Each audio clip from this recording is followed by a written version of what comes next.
Welcome to Wake Up Black. Educate and enlighten. We are here to celebrate Africa Day, and we are supposed to be also celebrating free movement of Africans across this continent to promote this continent. But we are having one of us just now. I think as the other speaker was talking about the Sith region, and that we need to recognize the Africans that are in the diaspora. And I'm not sure, Mr. President, if there is a representative in the parliament of the member of the Sith region. But again, I just want to go back to also what Prof. Lubuma was saying in terms of this parliament, and whether as ordinary people, as ordinary citizens, as ordinary Africans, we know the members in the parliament and maybe their duties.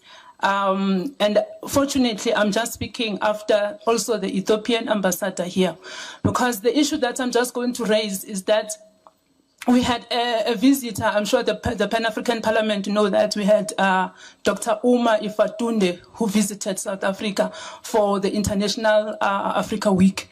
And yesterday he was supposed to be landing in Ethiopia for this day at Addis Ababa, and he was refused to exit the country because of the visa. And even today he is missing his flight to go there because he was given 2 days.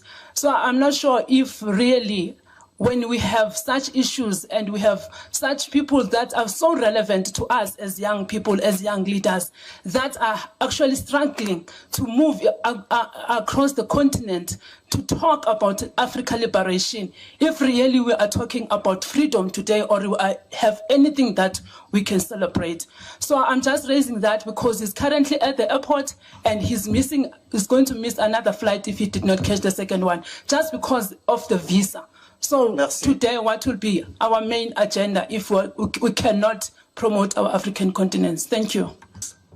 That Africa, which is endowed with mineral resources and has 60% of the arable land, Africa today is the poorest of continent.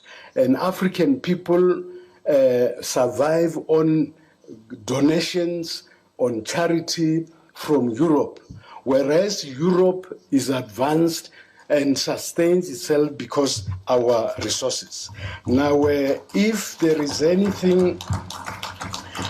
call that this parliament should make, is to say, with due respect, Africans must expropriate their land and natural resources without compensation, because those who stole our land and natural resources did not buy this.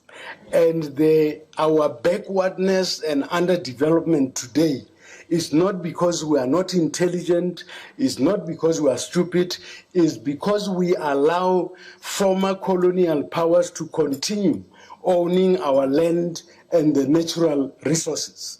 And right now, when we are sick, we cannot heal ourselves, because they say, don't drink the medicine unless you have eaten. What will you eat if you have been impoverished? So they are not producing solutions for us, and that's why our leaders say we must actually find African solutions to African problems. Now, we must agree as this House that we need an African cultural revolution which will ensure that we achieve social and political freedom, because today Africans are politically free but not socially and economically free. And that's why I must end up with a big question. The big question is, why is Africa and Africans facing, this continent facing, cannot silence the guns? We are the poorest of the poor. We are the most sick. Why? Because we did not listen to Sasaresa Kama, who said that a nation must have a soul.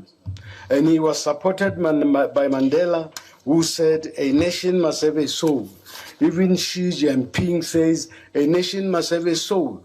But under colonialism, Africans have lost the soul and its inherent ethical and moral values. And because we lost the soul, we don't mind killing women and children, abusing women and children.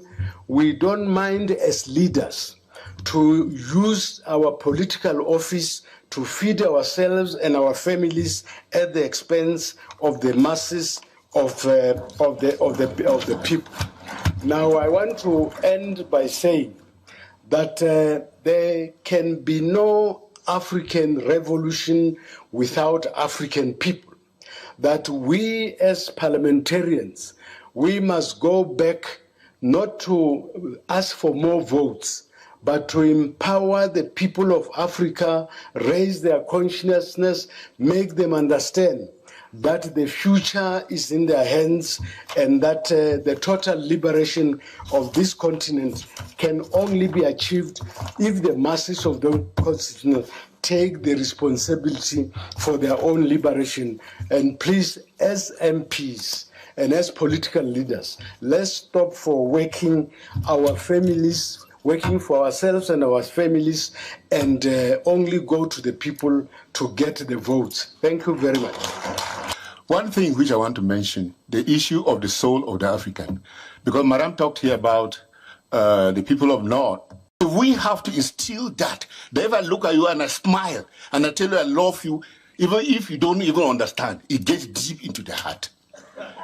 And we will not have this thing about Northern Africa going. Number two, since we don't have time, we are all sitting here, 60th anniversary.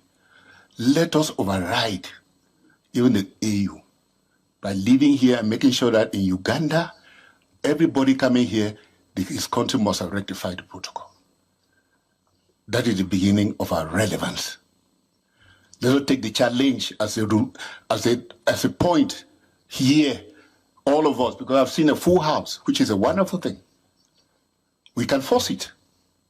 Number three, if we are having wars, one we have been reflecting, these wars everywhere, wars everywhere, because we have decided to be careless. We're careless parents. One leader once said, if you want to look for peace, prepare for war and justice. Why do we not have an African standing army? Why are we talking about contributions left and right? We can have that. We can have an African force. And this one leads me again to the justice system. Why is it that in Africa, our leaders are to be tried at the ICCC? Yeah. So we don't have a justice system.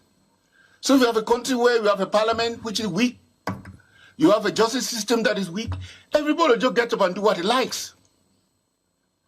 So we need to put it very clearly today that the African justice system is not there. Let us push it up. Second, lastly, the president of Kenya, Lumumba, and many others, we are going around the same theme. Why can we not build our own heroes now? Even the living heroes. Can we not boycott the UN system? We can boycott. We don't attend the UN General Assembly. And tell them that, look, we are Africans. These are the things that we have discovered. And we think that if you don't take a position on us, we are not going to do anything. And the most important, Mr. LG, where is the African currency? If we don't have gold, we have cowries for trade. Why is it that we are reluctant to adopt an African currency? Thank you very much.